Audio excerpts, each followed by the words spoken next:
Selamat sore rekan mahasiswa, selamat berjumpa kembali dalam kuliah hari ini, yaitu perencanaan. Pada pertemuan kita kali ini, kita akan membicarakan mengenai konsep dasar perencanaan pembangunan.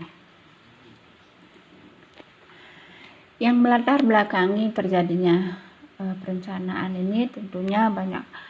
Ada beberapa yang melatar belakangi. Di sini sejarah munculnya ilmu perencanaan pembangunan itu berawal dari negara-negara sosialis komunis atau perekonomian terpusat. Nah, di mana di dalam perekonomian terpusat ini segala sesuatu bentuk perekonomian itu sifatnya terpusat pada satu titik. Terus selanjutnya berkembang menjadi perencanaan pembangunan berawal di negara-negara sosialis komunis, yaitu perekonomian terpusat. Dilanjutkan dengan perencanaan pembangunan ini dipakai secara meluas di negara-negara yang baru merdeka setelah Perang Dunia Kedua untuk mengejar ketertinggalan dari negara-negara maju. Tentunya negara-negara yang tertinggal itu pun melihat bagaimana negara-negara maju mereka bisa melaksanakan pembangunan di bidang ekonomi. Nah, itulah salah satu beberapa penyebab sejarah munculnya daripada ilmu perencanaan pembangunan. Nah, di sini mengapa perlu direncanakan pembangunan? Yang pertama, untuk mengatasi kegagalan mekanisme pasar. Tentunya apabila segala sesuatunya itu tanpa ada perencanaan, di sana kemungkinan besar akan terjadinya kegagalan di bidang mekanisme pasar. Dan yang lain, menetapkan masa depan yang ingin dicapai. Dengan perencanaan itu seseorang tentunya memiliki sesuatu perencanaan masa depan yang ingin dicapai. Apa sebenarnya yang ingin dicapai di masa depan? Tentunya setiap orang atau setiap negara itu tentunya menginginkan sesuatu di masa depan itu yang lebih cerah dan lebih pasti. Selanjutnya, mengarahkan kegiatan untuk mencapai masa depan. Nah, di sini dengan adanya ilmu perencanaan pembangunan ini, maka segala kegiatan itu mengarahkan kegiatan untuk mencapai terarah sehingga apa yang ingin dicapai di masa depan itu bisa tercapai. Tujuan dan sasaran perencanaan pembangunan. Di sini di dalam tujuan dan sasaran perencanaan pembangunan ada beberapa hal yang ingin dicapai, yaitu mewujudkan koordinasi antar aktor pembangunan. Tentunya di sini mewujudkan koordinasi di antara aktor-aktor atau pelaku-pelaku pembangunan. Menjamin terwujudnya integrasi, sinkronisasi dan sinergi antar daerah. Nah, di sini tentunya menjamin integrasi, sinkronisasi, dan sinergi antar daerah. Bagaimana bisa terwujud integrasi tersebut? Nah, inilah menjadi sasaran daripada perencanaan pembangunan. Menjamin keterkaitan antara perencanaan, penganggaran, pelaksanaan, dan pengawasan ini sudah pasti. Di dalam perencanaan pembangunan itu di sini menjamin keterkaitan adanya antara perencanaan, penganggaran, pelaksanaan maupun pengawasan dari pembangunan tersebut. Memfasilitasi dan mendorong partisipasi masyarakat dalam perencanaan. Nah, dengan perencanaan pembangunan ini tentunya partisipasi memberikan fasilitas kepada masyarakat untuk mendorong berpartisipasi di dalam pembangunan. Yang terakhir, penggunaan sumber daya secara efisien, efektif, dan adil. Nah, tentunya dengan perencanaan ini apa yang diperlukan, sumber-sumber daya apa, baik itu sumber daya alam, sumber daya manusia, tentunya di sini akan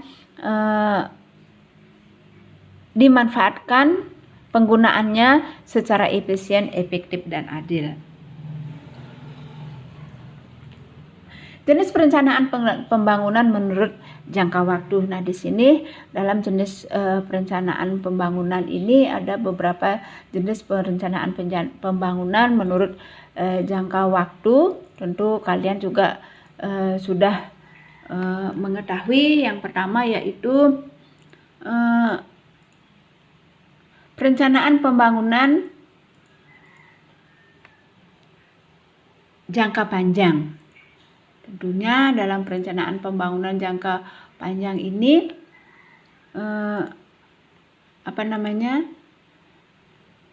mencapai waktu 10 sampai 25 tahun. Perencanaan jangka panjang biasanya mencakup jangka waktu 10 sampai 25 tahun. Nah, pada era Orde Baru, pembangunan jangka panjang mencakup angka 25 tahun sebagaimana ditetapkan dalam garis-garis besar haluan negara. Sedangkan dewasa ini rencana pembangunan jangka panjang baik nasional maupun daerah itu mencakup waktu 20 tahun. Selanjutnya perencanaan jangka menengah. Nah, di dalam perencanaan jangka menengah ini biasanya mencakup waktu 4-5 tahun tergantung dari masa jabatan presiden atau kepala daerah. Nah, di negara kita, di Indonesia, perencanaan jangka menengah mempunyai jangka waktu 5 tahun yang disusun baik oleh pemerintah nasional maupun pemerintah daerah. Perencanaan jangka menengah pada dasarnya merupakan jabaran dari perencanaan jangka panjang sehingga bersifat lebih operasional. Selain itu, perencanaan jangka menengah memuat juga sasaran dan target pembangunan secara kuantitatif dan kualitatif supaya besar perencanaan tersebut menjadi lebih terukur dan mudah dijadikan sebagai dasar dalam melakukan monitoring dan evaluasi. Nah, itu dalam perencanaan pembangunan jangka menengah. Selanjutnya adalah perencanaan jangka pendek. Nah, dalam perencanaan jangka pendek ini biasanya mencakup waktu 1 tahun, sehingga seringkali dinamakan sebagai rencana tahunan. Rencana ini pada dasarnya adalah merupakan jabaran dari rencana jangka menengah.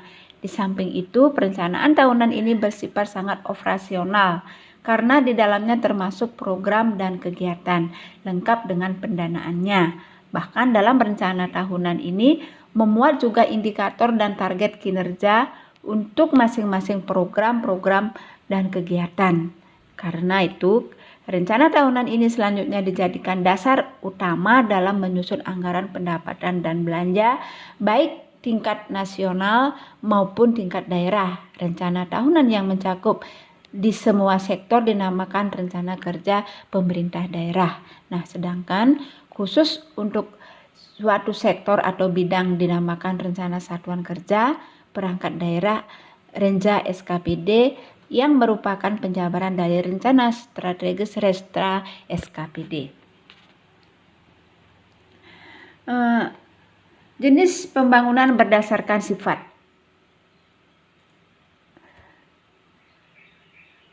Berdasarkan sifat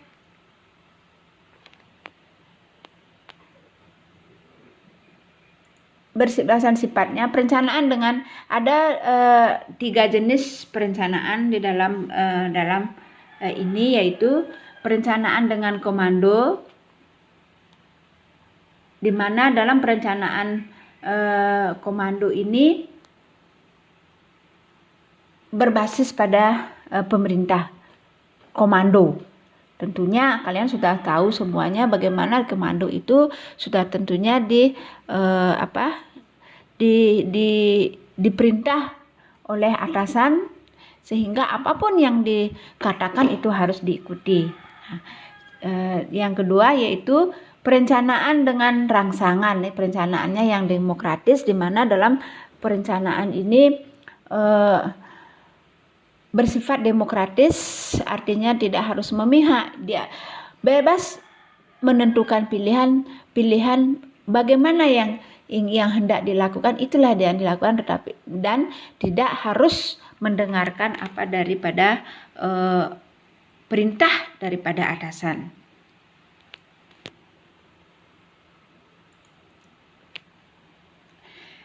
Jenis perencanaan pembangunan menurut alokasi atau sumber daya. Di sini ada perencanaan keuangan. Tentunya di sini evaluasi tentang keuangan seperti apa Dan yang selanjutnya ada perencanaan fisik, menata dan mengatur kebutuhan fisik dalam memenuhi kebutuhan hidup. Itulah jenis perencanaan pembangunan menurut alokasi sumber daya. Jenis perencanaan pembangunan menurut sistem ekonomi. Nah, menurut sistem ekonomi ada beberapa jenis perencanaan pembangunan, yaitu perencanaan dalam sistem kapitalis pemilik modal. Tentunya di sini di dalam perencanaan ini yang didominasi oleh pemilik modal, pemilik saham terbesar. Yang selanjutnya perencanaan dalam sistem sosialis atau pemerintah. Di sini yang memegang peranan adalah kaum sosialis atau pemerintah, dan selanjutnya ada perencanaan dalam sistem campuran. Nah, di sini dalam sistem campuran ini tentunya perpaduan antara sistem kapitalis dan sistem sosialis.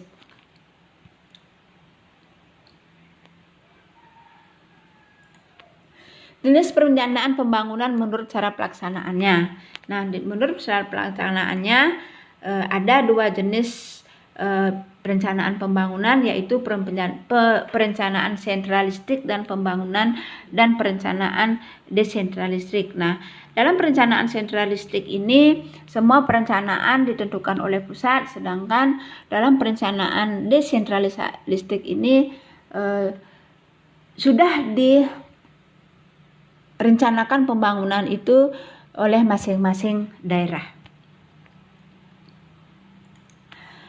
Sekarang kita bicarakan mengenai tahapan perencanaan pembangunan. Nah, di dalam tahapan perencanaan pembangunan ini ada beberapa yang mesti dilakukan, yaitu pertama, tahap penyusunan rencana atau menyusun naskah rancangan perencana pembangunan yang secara formal merupakan tanggung jawab dalam pemerintah.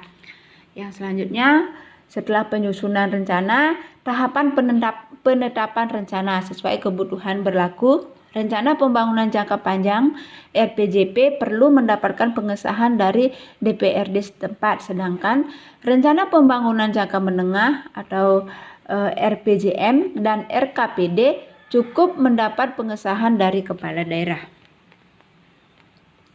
Tahapan yang selanjutnya yaitu pengendalian pelaksanaan rencana. Nah, setelah rencana pembangunan tersebut ditetapkan oleh pihak yang berwenang, maka dimulai proses pelaksanaan rencana oleh pihak eksekutif melalui SKPD terkait, sesuai dengan ketentuan perundangan yang berlaku. Perencanaan masih tetap mempunyai tanggung jawab dalam melakukan pengendalian pelaksanaan rencana bersama SKPD bersangkutan. Dan yang selanjutnya adalah tahapan evaluasi, di mana dalam tahapan ini merupakan tahapan akhir daripada keberhasilan pelaksanaan rencana. Setelah pelaksanaan kegiatan pembangunan selesai, Badan Perencanaan masih mempunyai tanggung jawab terakhir, yaitu melakukan evaluasi terhadap kinerja dari kegiatan pembangunan tersebut. Sasaran utama kegiatan evaluasi ini adalah untuk mengetahui apakah kegiatan dan objek pembangunan yang telah selesai dilaksanakan tersebut dapat dimanfaatkan oleh masyarakat. Nah, berikut adalah ciri-ciri perencanaan pembangunan yang dianggap baik. Di sini ada beberapa ciri pembangunan yang dianggap baik, yaitu yang pertama, tersusun secara lengkap. Tentunya perencanaan itu tersusun secara lengkap apa yang ingin dilakukan. Memasukkan evaluasi perekonomian masa lalu. Nah, perekonomian masa lalu artinya tahun-tahun yang sudah lewat itu sangat perlu juga dimasukkan dalam evaluasi. Kenapa? Karena hasil evaluasi perekonomian masa lalu itu akan bisa menjadi cermin untuk evaluasi perekonomian di masa datang, sehingga perekonomian yang akan dilakukan setidaknya bisa menjadi lebih baik dari apa yang sudah didapatkan dari masa lalu. Merinci tujuan dan prioritas pembangunan. Nah, di sini tujuan dan prioritas pembangunan itu perlu dirinci sedemikian rupa sehingga pembangunan apa sebenarnya yang perlu diprioritaskan.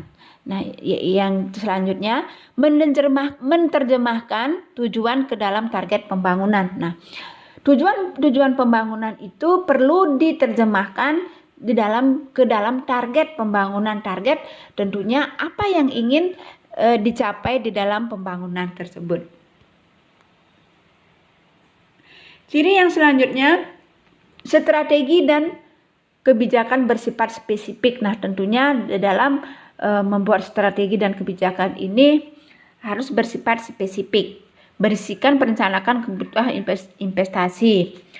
Tentunya perencanaan pembangunan itu juga ada berisikan kebutuhan-kebutuhan daripada perencanaan kebutuhan investasi.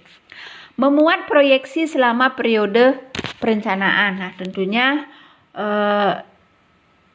perencanaan pembangunan yang dianggap baik itu ada proyeksi selama periode pembangunan dilaksanakan, mempunyai kaitan yang jelas dengan perencanaan pembangunan lainnya. Nah, di sini juga perencanaan pembangunan itu harus memiliki kaitan atau keterikatan yang jelas dengan perencanaan pembangunan lainnya.